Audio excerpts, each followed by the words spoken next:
नमस्ते, मेरा नाम है अमित कुमार झा और आज बात करने जा रहे हैं कि कैसे प्रधानमंत्री मोदी ने जो सर्वदलीय प्रतिनिधि मंडल यानी कि ऑल पार्टी डेलीगेशन जो बनाया और उसमें हर पार्टी के नेताओं को शामिल किया है और डेलीगेशन का लीडर भी विपक्ष के कई सारे पार्टी के नेताओं को बनाया है, तो इससे कैसे इंडी अलायंस की प्रधानमंत्री मोदी ने भिंडी बनाई और इस डेलीगेशन के मदद से कैसे देश और विदेश के इकोसिस्टम को करारा जवाब देने का ये जो प्लानिंग की है, इसी पे आज चर्चा करने जा रहे हैं। तो पहलगाम आतंकी हमले के बाद भारत सरकार ने ऑपरेशन सिंदूर किया, 100 से ज़्यादा आतंकवादी मारे गए क्योंकि इस बार मेन इलाकों में उन अड्डों को ठोका गया। तो पाकिस्तान जो पिछले 2 बार का जवाब नहीं दे पाया, इस बार देना पड़ा जनता को बेवकूफ़ बनाने के लिए कि हम कितने मजबूत हैं। तो आर्मी ने तो सारे मिसाइल और ड्रोन को न्यूट्रलाइज कर दिया, लेकिन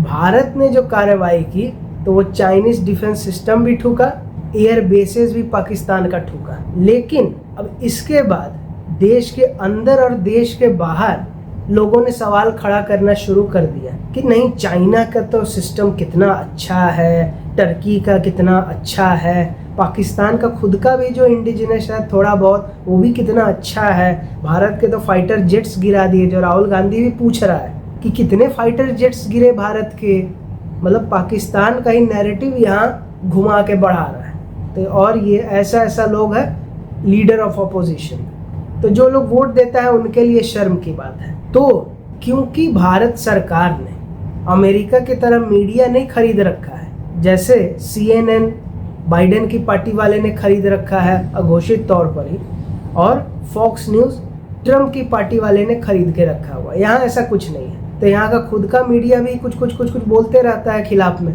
तो इस बात को दुनिया के मंच पर कैसे पहुँचाया जाए, इसके लिए डेलीगेशन बनाया गया है और सारे लोगों को शामिल किया गया है जो विरोधी भी है सरकार का, ताकि ये मैसेज जाए कि देश संकट की घड़ी में जब है तो सबको साथ रहना है। और ये सभी लोग जाएंगे, जिसमें शशि थरूर हो गए कांग्रेस से, फिर रविशंकर प्रसाद बीजेपी से, बैजयंत पांडा बीजेपी से, संजय कुमार झा JDU से, कनिमोझी DMK से, फिर श्रीकांत शिंदे शिवसेना से जो शिंदे गुट वाला है, फिर सुप्रिया सुले NCP शरद पवार गुट से। मतलब हर पार्टी के लोगों को डेलीगेशन का इंडिविजुअल लीडर बनाया गया है और ये हर जगह जाएंगे दुनिया में और बताएंगे कि क्यों भारत ने ये कार्रवाई की और आगे भी ज़रूरत पड़ा तो करेगी, और कैसे पाकिस्तान एक आतंकी देश है और इसको फंडिंग नहीं मिलनी चाहिए, कोई इस पर मेहरबानी नहीं होनी चाहिए, इस पर सिर्फ और सिर्फ कड़ा एक्शन होना चाहिए। तो ये तो हो गया ऊपर का खबर हेडलाइन बतौर, लेकिन प्रधानमंत्री मोदी ने कैसे इसी में खेल कर दिया है और कई लोगों का राजनीति तितर बितर कर दिया है। उसका शुरुआत होता है कि कांग्रेस ने भेजा 3-4 नाम कि इनको शामिल करो, इनमें से किसी को बनाओ डेलीगेशन लीडर, लेकिन बनाया किसको? शशि थरूर, एकदम आउट ऑफ द बॉक्स। अब शशि थरूर से कांग्रेसियों को और राहुल गांधी को खासकर इसलिए नफरत है क्योंकि शशि थरूर को ना राष्ट्रीय जिम्मेदारी मिल रहा है और केरल विधानसभा चुनाव होने वाला है, तो ना ही कोई वहाँ का जिम्मेदारी मिल रहा है। तो इससे काबिल व्यक्ति को नहीं कुछ मिलेगा तो वो तो नाराज होगा ही। तो इसलिए शशि थरूर नाराज चल रहे हैं और राहुल गांधी से सवाल पूछ दिया कि क्यों नहीं दे रहे हो जिम्मेदारी, नहीं है तो निकाल दो पार्टी से। तो राहुल गांधी गुस्सा हो गए और कह दिया कि निकल जाओ पार्टी से। बाकी चेले चपाटी ने समझाया कि नहीं, इस व्यक्ति की केरल में ज़रूरत है, क्योंकि जब कांग्रेस का हालत खराब था केरल में इसी लोकसभा चुनाव में, जहाँ एक बीजेपी का सांसद भी बना और शशि थरूर को भी टफ फाइट मिला, फिर भी जीत गए शशि थरूर। तो मतलब खुद का इस व्यक्ति का बेस है, सिर्फ पार्टी के भरोसे नहीं है। तो राहुल गांधी ने फैसला वापस ले लिया और अभी तक सहर है। इसीलिए तो जयराम रमेश जो खास है राहुल गांधी के, क्या कहा कि थरूर साहब जो कहते हैं वो पार्टी की लाइन नहीं है, वो उनका पर्सनल विचार है। मतलब शशि थरूर भले पार्टी से नाराज है, लेकिन जब भी वो बयान देते हैं देश के साथी वाला देते हैं। तो इसमें गलत क्या है? मतलब शशि थरूर ने जो कहा हम उसका उल्टा सोचते हैं। कांग्रेस का यही कहने का मतलब है ना, मतलब हम देश विरोधी है, कहने का मतलब यही है।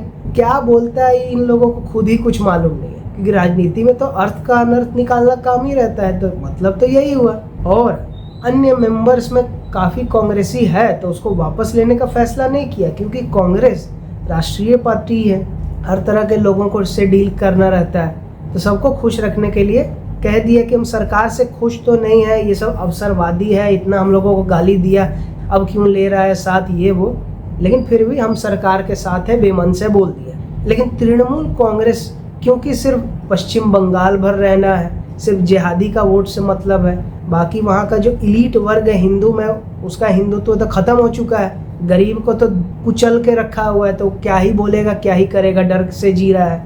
तो ममता बनर्जी और अभिषेक बनर्जी ने कह दिया कि नहीं, हम किसी से टीएमसी को नहीं भेजेंगे, क्योंकि सरकार ने यूसुफ पठान का नाम शामिल किया था, टीएमसी ने कहा नहीं, हम नहीं भेजे थे नाम, कैसे शामिल कर लिया, कोई नहीं जाएगा टीएमसी से। सरकार का काम है अंतर्राष्ट्रीय मसलों को देखना, हमारा काम नहीं है। मतलब देश जाए बाहर में, हमको सिर्फ बंगाल से मतलब है, सिंपल हिसाब। और ये उद्धव गुट से जो संजय राउत है, ऊट पटांग बोलने का आदत है, फिर बोला कि ये सब डेलीगेशन एक नाटक है, सब एक बाराती की तरह जा रहा है, थोड़ा घूम घाम करेगा, भोज वोज खाएगा और वापस आ जाएगा, क्योंकि इससे कुछ होने वाला नहीं है, क्योंकि मोदी नकारा है, ट्रम्प ही जो बोला वही सही है, भारत डर गया था इसलिए भारत ने सीज फायर किया। जबकि इसी की पार्टी की प्रियंका चतुर्वेदी खुशी से जा रही है, इसको क्यों मिर्ची लगी, क्योंकि इसको जो नहीं ले जाया गया तो तुमको क्यों ले जाएगा, तुम तो छपरी है। आजकल सांसद तो पैर पकड़ के कोई भी राज्यसभा में घुस जाता है, इसका मतलब ये थोड़ी है कि उसको बोलने का लूर है या वो देश के साथ खड़ा है, तो तुम जलते रहो, नाम मात्र के लिए तुम्हारी पार्टी से एक को रख लिया ना डेलीगेशन में, वही बहुत है।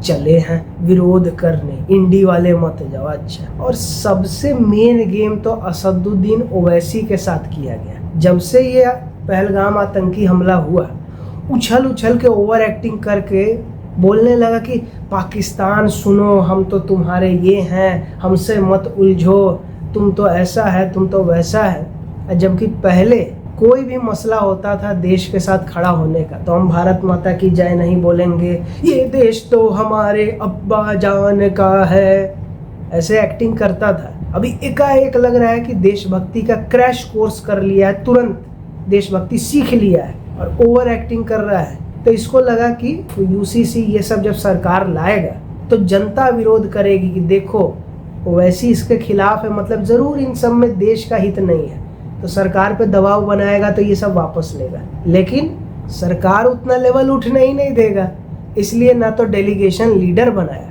जस्ट एक सीधा मेंबर है। जो ये मीडिया और ये विश्लेषक सब हाइप बना रहा था कि ओवैसी अब भाजपा का प्रिय हो गया, ओवैसी कम बनाना मास्टर स्ट्रोक, ये वो कुछ नहीं। सरकार का यही है कि जो भी देश के साथ खड़ा है, जिसने भी सही बयान दिया, वो सब जाएगा, चाहे उससे हम सहमत है नहीं है, चाहे वो भ्रष्टाचारी है नहीं है, जो भी है सब जाएगा इस मसले पर, दुनिया को मैसेज देने के लिए। क्योंकि ये जो विदेशी मीडिया ने झूठ फैलाया, तो इसको भी कवर करना पड़ेगा, फिर अपने ही फैलाए झूठ से बैक ट्रैक भी करना पड़ेगा बहानेबाजी करके।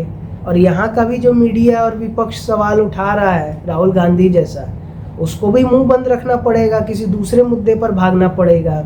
और इसी के साथ जो आपस में इन सब का जो लड़ाई हो गया है इस वजह से, क्योंकि कुछ लोग सरकार के साथ है, कुछ खिलाफ है, जबकि ये देश के साथ खड़ा होने का समय है।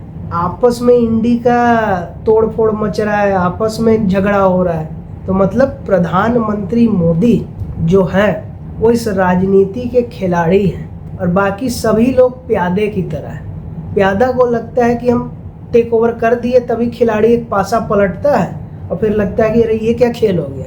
तो प्रधानमंत्री मोदी ने ये डेलीगेशन बना के दो काम किया। एक तो ये नैरेटिव को खत्म करना कि भारत कोई झुक गया अमेरिका के दबाव में, बिल्कुल नहीं। भारत ठोका पाकिस्तान को, और क्योंकि अमेरिका का हित जुड़ा है पाकिस्तान से, तो अमेरिका गिड़गिड़ाया, पाकिस्तान गिड़गिड़ाया, तब भारत फिलहाल के लिए सीज फायर मान गया। और भारत बार बार कहता है एक गलती हुआ उधर से कि हम फिर ठोकेंगे। ऑपरेशन सिंदूर अभी भी जारी है, क्योंकि हाफिज सईद, लखवी, सारा दाऊद, सारा मेन आतंकी वही है, तो जब तक सौंपेगा नहीं ये ऑपरेशन जारी रहेगा। फिर जो विपक्ष एकजुट होने का कोशिश करते रहता है, उसको काफी समय के लिए तोड़ दिया है इसी विषय के वजह से।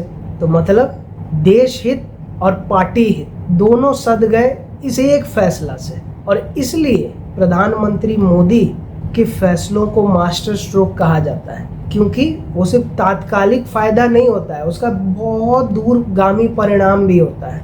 एक तीर दो निशाने। तो वीडियो पसंद आया तो लाइक करें, नहीं आया तो तब तक देखें जब तक पसंद ना आए, उसके बाद लाइक करें।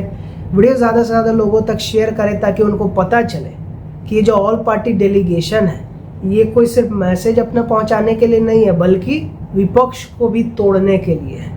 और कमेंट करके ये बताएं कि वीडियो आपको कैसा लगा, आगे किस विषय पे देखना चाहेंगे, और सब्सक्राइब करके द अवेयर आर्मी का हिस्सा बनिए ताकि टॉपिक कोई भी हो, खबर कोई भी हो, सही जानकारी के साथ सही विश्लेषण यहीं जानने और समझने को मिलेगा, क्योंकि बाकी जगह सिर्फ और सिर्फ है नाटक, नौटंकी और आधी अधूरी जानकारी।